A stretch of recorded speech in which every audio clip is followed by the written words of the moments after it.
parler aujourd'hui d'un outil que nous avons remis en place avec nos 5 enfants pour mieux vivre le confinement. C'est le conseil de famille.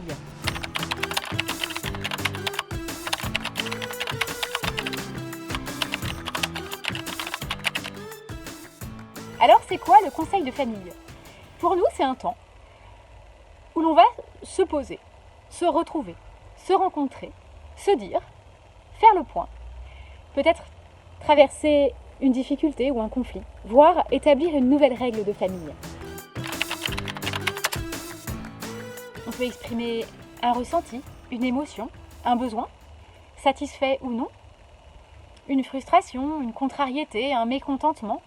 On peut se demander pardon, se pardonner. On peut exprimer une joie, une gratitude, une découverte, une qualité, un talent. C'est un moment où chacun va pouvoir prendre sa place, oser prendre sa place. Tout d'abord, on se donne rendez-vous. Par exemple, le matin au petit déjeuner, on peut se dire « Ce soir, 19h, conseil de famille autour d'un apéro, tenez-vous prêts ». De cette façon, chacun se prépare toute la journée à vivre ce temps de partage.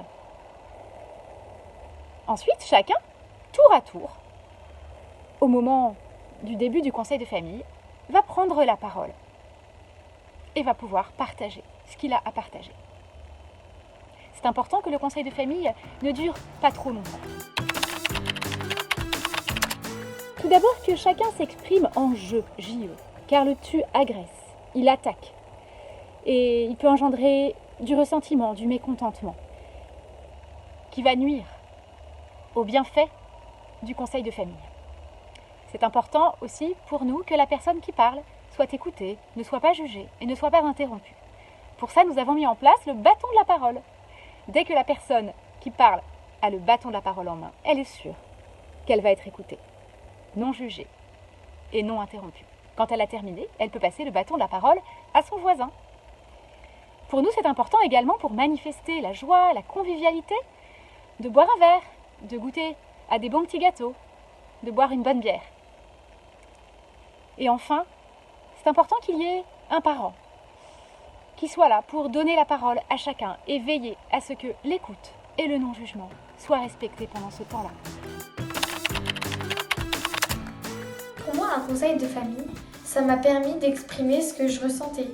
Par exemple, si je me sentais mise de côté ou à l'écart, ben, je l'ai dit, et en disant je, bien sûr. Et du coup, ils ont fait attention et je me suis moins sentie mise à l'écart. Et ça nous permet de passer des moments où on parle entre nous sans se juger et tout. C'est pour exprimer mes émotions et être proche de mes frères et sœurs. C'est qu'on puisse améliorer les relations familiales. Eh bien, je vous souhaite à chacun, peut-être de façon hebdomadaire, en ce temps de confinement, de vivre de beaux conseils de famille.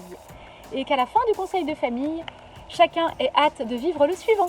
À bientôt!